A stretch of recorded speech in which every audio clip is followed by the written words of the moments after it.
ሰላም ሰላም አድማጮቼ በያላችሁበት የሰዓት አቆጣጠር እንደምንዋላችሁ አመሻችሁ አደራችሁ። ከአምቦሎጆ ስፖርት ተጀምሯል። በእንግሊዝ ፕሪምየር ሊግ 10ኛ ሳምንት ጨዋታዎች ቼልሲ ከሜዳ ውጭ ወደ ቶተናም ሄዶ 1-0 ማሸነፍ ከቶተናም ጋር በነጥብ ተስተካክሏል።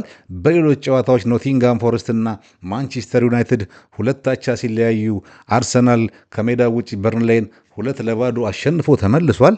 የቶተናም ሆትስፐርና የቼልሲን ጨዋታ መጀመሪያ ሳይላችሁ እንግዲህ ጨዋታ በጉልበትና በእልህ ነበር የተጀመረው። ብዙ ፋውሎች ይሰሩ ነበረ። 6ኛ ደቂቃ ላይ ኳስ ጭንቅላቱን የመታው የቶተናሙ ተጫዋች ቨርግበል በጭንቅላት ጉዳት ምክንያት ተቀይሮ ወጥቷል። ገና 6ኛው ደቂቃ ላይ ይህ ተጫዋች እንደውም ላለመቀየር በጣም ሲያቅማማ ነበር፣ ግን የቡድኑ የሕክምና ሰዎች ናቸው መቀየር አለብህ ብለው የቀየሩት። አምፋይን ሲል ይታይ ነበር። ለማንኛውም በመቀየሩ ደስተኛ አልነበረም፣ ግን የእሱ ስራ ሳይሆን የነሱ ስራ ነበር። ቀየሩ አስወጥተውታል። በዚህ ጨዋታ ላይ አንድ ከሳዊ ነገሮች መካከል የቼልሲው አሰልጣኝ ኤንዞ ማሬስካ ይዞ የቀረበው ታክቲክ ነው። እንደምታስታውሱት ቼልሲ በዚህ የውድድር ዘመን በረጅሙ ከእጅ የሚወረወሩ ኳሶች ችግር ሆነውበት ነበር። ብዙ ጎሎችን በዚህ ተቆጥረውበታል። 30ኛ ደቂቃ አካባቢ የቶተናሙ ፔድሮ ፖሮ በረጅሙ የእጅ ኳስ ሊወረወር ሲሰናዳ የቼልሲ ተጫዋቾች 3 ተጫዋቾች ማለት ነው ወደ ቶተናም ግማሽ ሜዳ አካባቢ ሄደው ቆመዋል። በዚህም 3 ተጫዋቾች የቶተናም ተጫዋቾች እነሱን ተከትለው ሄደዋል። ምክንያቱም ኳሱ በካውንተር ከመጣ ባዶ ጎል ነው የሚያገኙት። ይሄም በማሆኑ ምን ተፈጠረ ማለት ነው? ፔናልቲ አካባቢ ይፈጠር የነበረው ግርግር ቀነሰ። ስለዚህ ይሄ ኳስም አደጋ ሳያመጣ ቀረና በጣም የተመቸኝ አካሄድ ነበር። እንግዲህ ፔናልቲ ቦክስ ውስጥ ግርግር እንዳይፈጠር የራሱን አጥቂዎች ወደፊት ሲያስጠጋ፣ ቶተናሞች ደግሞ 3 ተከላካይ ግድ ማቆም አለባቸው። 3 አጥቂዎች በዚህ ሁኔታ ነበር የተወጣው። ይሄ ጨዋታ እንግዲህ በእልህና ደርቢ እንደመሆኑ መጠን በፍትጊያ የታጀበ ነበረ። 31ኛው ደቂቃ ላይ ጃኦ ፔድሮ በጣም የሚገርም የጎል ዕድል አባክኗል። ለነገሩ እሱም ማባከም ብቻ ሳይሆን የቶተናም ግብ ጠባቂ ቡካሪውም በድንቅ ሁኔታ ነበር የመለሳት። ነገር ግን ቼልሲ የቶተናም ሆትስፐርን ከኋላ ኳስ መስርቶ የመውጣት ሲስተም በጣም ተጠቅመውበታል። ጫና ሲፈጥሩባቸው ነበር። በጣም ነበር ፕሬስ የሚያደርጓቸው። ይህም ፍሬ አፍርቶ እንግዲህ 36ኛው ደቂቃ ላይ ጃኦ ፔድሮ ጎሎን አስቆጥሯል። ብቸኛውን የጨዋታ ጎል። ለዚህ ጎል መቆጠር ካይሴዶ ትልቅ ሚና ነበረው። ካይሴዶ ከቶተናሙ ተከላካይ ቫንደርቫር የቀማትን ኳስ ነበር እንግዲህ ለጃኦ ፔድሮ ኦልሞስት ጎል አድርግ ብሎ ያቀበለውና ወደ ጎልነት የቀየራት። ቶተናም በዚህ ጨዋታ ላይ ለሁለተኛ ተከታታይ ጊዜ ጎል አላስቆጠርም ማለት ነው። ቶተናሞች ከክፍት ጨዋታ ጎል የማስቆጠር ችግር ታይቶባቸዋል። እንግዲህ ይሄ ለቶተናም 4 ተከታታይ ጨዋታ በሜዳው ያደረጋቸውን አላሸነፈም ማለት ነው። የቶተናም ደጋፊዎች 10 ደቂቃ አካባቢ ሲቀር አብዛኛዎቹ ሜዳውን ለቀው ሲወጡ ታይተዋል። ቼልሲዎች ግን ጥሩ ውጤት ይዘው ተመልሰዋል። በዚህ ጨዋታ ላይ ከቼልሲ በኩል ሞሰስ ካይሴዶ በጣም ልዩ ነበር። የሚፈጥረው ጫና ከጨዋታው በኋላ እንደውም አሰልጣኙ ተጠይቆ ነበር ካይሴዶን ተቀይረዋለሁ ሲባል በማንም ዓለም ላይ ባለ ተጫዋች አልቀየረውም ብሏል። ሞሰስ ካይሴዶ በጣም አሁን እንግሊዝ ላይ ካሉ ምርጥ የተከላካይ አማካዮች መካከል በጣም የሚደንቅና በጥሩ አቋም ላይ እየተጫወተ ያለ ነው። ስለዚህ በዚህ በለንደን ደርቢ እንግዲህ ቼልሲ አሸንፎ ተመልሷል ማለት ነው። ቶተናም የማጥቃት ችግሩ አሁንም ተባብሶ እንደቀጠለ ነው። ቶተናም ጥሩ ቡድን ነበረ፣ ግን ይሄን ሰሞን ጎል እያገኙ ያሉት ከቆመ ኳስ ብቻ ነው። ቆመ ኳስ ደግሞ ሳይሳካ ሲቀር ዛሬ ቼልሲ እንዳለ ሁሉንም ቅጣት ምቶቻቸውን ሆነ ውርወራዎቻቸውን በትክክል ነበር የሚከላከልባቸው። ጎል ማስቆጠር አልቻሉም ማለት ነው። ሳምንቱ አጋማሽ ላይ በካራባኦ ካፕ ከኒውካስል ጋር ባደረጉት ጨዋታ ጎል አላስቆጠሩም ነበር። የቼልሲ ግን ፕሬስ በጣም ነበር የሚደነቀው፣ እንዴት አድርገው ጨዋታውን ከኳሳቸውን ይዘው እንዳያወጡ ፕሬስ እንደሚያደርጓቸው። ለማንኛውም ቼልሲና ኤንዞ ማሬስካ አሸንፈው 3 ነጥብ ይዘው ተመልሰዋል። በደረጃ ሰንጠረዡ ላይ ወደ 5ኛነት ከፍ ብለዋል ማለት ነው። ቻናሌን ሰብስክራይብ፣ ላይክ እና ሼር ማድረጋችሁን አትርሱ እያልኩኝ ሌላው ጨዋታ እንግዲህ ኖቲንግሃም ፎረስት ከማንቸስተር ዩናይትድ ጋር ያካሄዱት ጨዋታ ነበረ። በዚህ ጨዋታ ላይ ማንቸስተር ዩናይትድ 1-0 ሲመራ ነበር። ካስሜሮ 34ኛው ደቂቃ ላይ ባስቆጠራት ጎል ከዛ በኋላ ፎረስቶች በጊብስ ዋይት እና በሳቮና ጎሎች 48 እና 50ኛ ላይ አስቆጥረው 2-1 መሩ። ከእረፍት መልስ እንደገቡ ማለት ነው 2-1 የመሯቸው። መጨረሻ ላይ ግን አማድ ዲያሎ በድንቅ ቮሊ ማንቸስተር ዩናይትድ 1 ነጥብ የሚያገኝበትን ጎል አስቆጥሯል። ማንቸስተር ዩናይትዶች በዚህ ጨዋታ ላይ ያስቆጠሯት የመጀመሪያ ጎል በጣም አከራካሪ ሆናለች። ኳሷ ከመስመር አልወጣችም ነበረ፣ ግን የመስመር ዳኛው በጣም ሩቅ ነው ያለው ኮርና ብሎ ሰጣቸው። ያንን ኮርና ነው ያገቡት። እዚህ ጋር እንግዲህ ቪኤአር ጣልቃ መግባት ነበረበት አልነበረበትም፣ ግን እንግሊዝና ዳኝነት ሁል ጊዜ እንደምላችሁ የተለመደ ነው። የእንግሊዝ ዳኞች ማንንም ለመጥቀም ማንንም ለመጉዳት የሚያደርጉ አይመስለኝም፣ ግን የብቃት ችግር አለ። ይሄን እንኳን ካየ ነው ቪኤአር ጣልቃ የማይገባ ከሆነ እንደ ማንኛውም ሰው ነው እና ሰውኛ ስህተት ነው የሰራው ዳኛ ወይም አራጋቢው።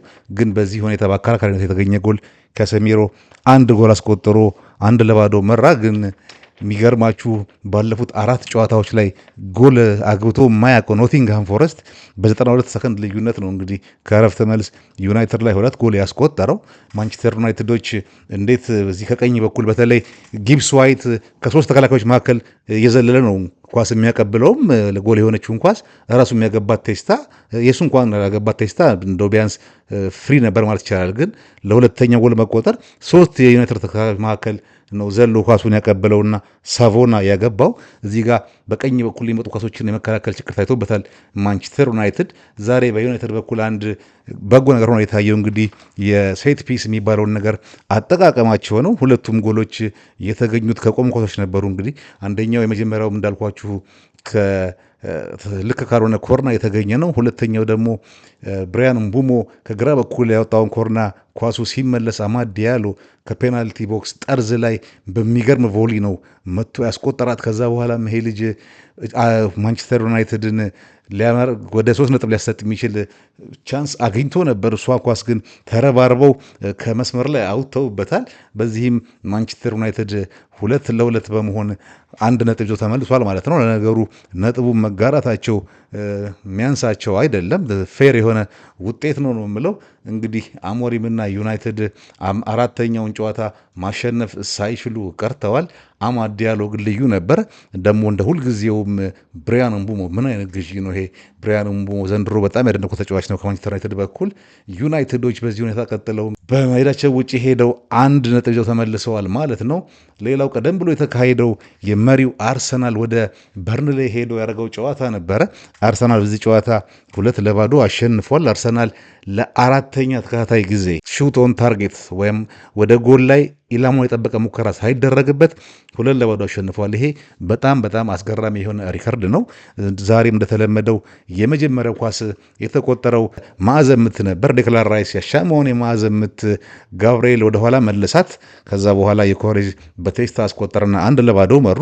ሁለተኛ ጎል ደግሞ 35ኛው ደቂቃ ላይ ዴክላን ራይስ በካውንተር አታክ ሄዱትን በምርጥ ካውንተር ሁለተኛዋን ጎል አስቆጥሮ እንግዲህ አርሰናል 2-0 ማሸነፍ ችሏል። እንዳልኳችሁ ለ4ተኛ ተከታታይ ጊዜ አርሰናሎች በፕሪሚየር ሊጉ ኢላማውን የጠበቀ ሙከራ ሳይካሄድባቸው አሸንፈው ወጥተዋል። በጣም የሚያስገርም ስታቲስቲክስ ያላቸው የቆመ ኳስ አጠቃቀማቸውም እንደዚህ ሆነው እንግዲህ ከኮርና የተገኙ ኳሶችን ብናይ ከአውሮፓ ከሚገኙ ታላላቁ 5 ሊጎች ካየን ማለት ነው አርሰናሎች ባለፈው ሲዝን መጀመሪያ ጀምሮ የ24-25 ሲዝን መጀመሪያ ጀምሮ ማለት ነው አርሰናል 22 ጎሎችን በማግባት ይመራል ከኮርና።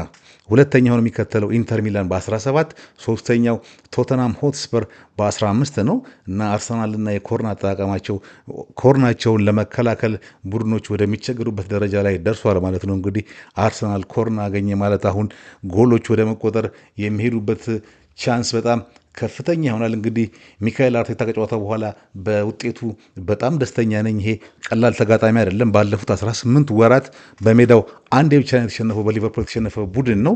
ስለዚህ ይህንን ውጤት ማግኘት በጣም ደስተኛ ነኝ ብሏል። በዮኮሬጅና እረፍት ሰዓት ላይ በመቀየሩ ላይ እንግዲህ ጥሩ ጨዋታ ተጫውቶ ነበር፣ ግን የሆነ ስሜት እየተሰማው ስለነበረ ሪስክ መውሰድ አልፈለግንም ብሏል። ስለዚህ ነው ልንቀይረው እየቻል ነው። ስለዚህ ዙቢሜንዲም እንደዛው ነው ያለው። ዙቢም ተቀይሮ ወጥቷል። እሱም ቀይሩኝ የሚል ጥያቄ ጠይቋል። ጥሩ ስሜት አልተሰማቸውም።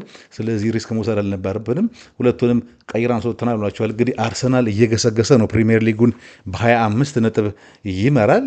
አጥቂያቸው የኮሬጅም ዛሬ ጎል አስቆጠሮ እንግዲህ በራስ መተማሙን ከፍ እያደረገ የመጣ ነው።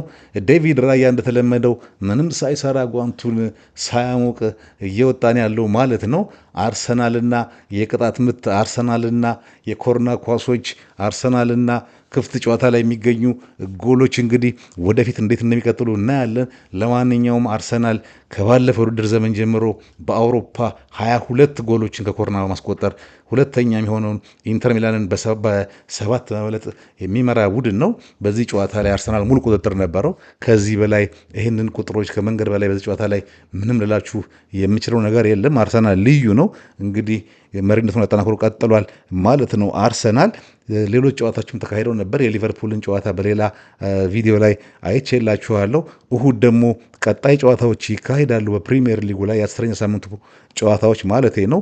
እነሱን ደግሞ አይቼ ዋና ዋና ጨዋታዎቹን ይዤላችሁ ልመጣ እሞክራለሁ። ዛሬ እንግዲህ የነበረኝ ፕሮግራም ይሄን ይመስላል። አጠር ያለ ፕሮግራም ነው። በእሁድ ጨዋታዎች ዘገባ እስክንገናኝ ድረስ ሰላማችሁ ይብዛ። ቻው